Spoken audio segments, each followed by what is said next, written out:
Bacaan diambil dari Injil Matius 8 ayat 28 sampai dengan 34. Inilah Injil suci menurut Matius. Dimuliakanlah Tuhan.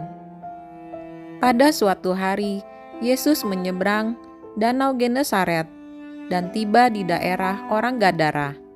Maka datanglah dari perkuburan 2 orang yang kerasukan setan menemui dia. Mereka itu sangat berbahaya, sehingga tidak seorang pun yang berani melalui jalan itu. Dan mereka itu pun berteriak, katanya, "Apa urusanmu dengan kami, hai anak Allah? Adakah engkau kemari untuk menyiksa kami sebelum waktunya?" Tidak jauh dari mereka itu, sejumlah besar babi sedang mencari makan. Maka setan-setan itu meminta kepadanya, katanya, "Jika engkau mengusir kami, suruhlah kami pindah ke dalam kawanan babi itu." Yesus berkata kepada mereka, "Pergilah." Lalu keluarlah mereka dan masuk ke dalam babi-babi itu. Maka terjunlah seluruh kawanan babi itu dari tepi jurang ke dalam danau dan mati di dalam air. Para penjaga babi lari, dan setibanya di kota, mereka menceritakan segala sesuatu juga tentang 2 orang yang kerasukan itu. Maka keluarlah seluruh kota mendapatkan Yesus, dan setelah mereka berjumpa dengan Dia, mereka mendesak supaya Ia meninggalkan daerah mereka. Demikianlah sabda Tuhan. Terpujilah Kristus. Untuk kita renungkan, kisah dalam bacaan Injil hari ini sangat mengagumkan, tetapi sesungguhnya sekaligus juga menyedihkan.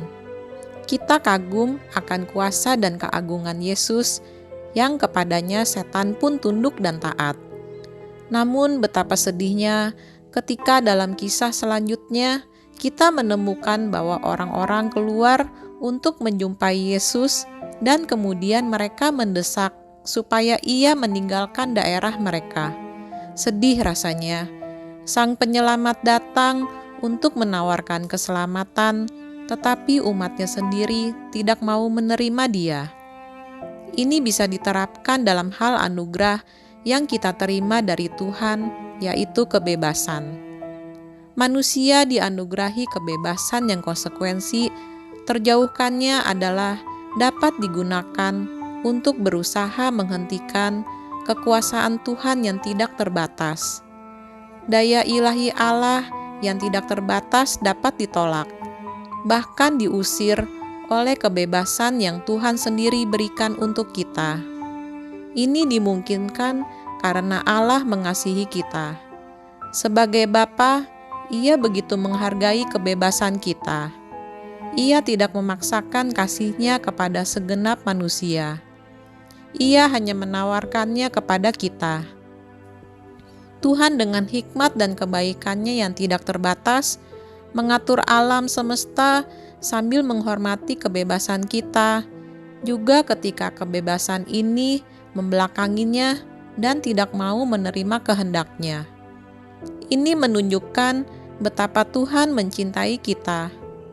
Ia sudah menciptakan kita secitra dengannya, memberi kebebasan kepada kita, dan ketika kita salah menggunakan kebebasan itu, Ia tetap menawarkan keselamatan.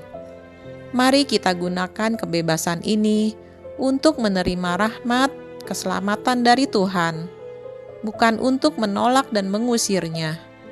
Mari kita berdoa bersama. Allah Bapa yang Maha Pengasih, kami telah Kau himpun menjadi umat-Mu dalam diri Yesus Putra Perjanjian.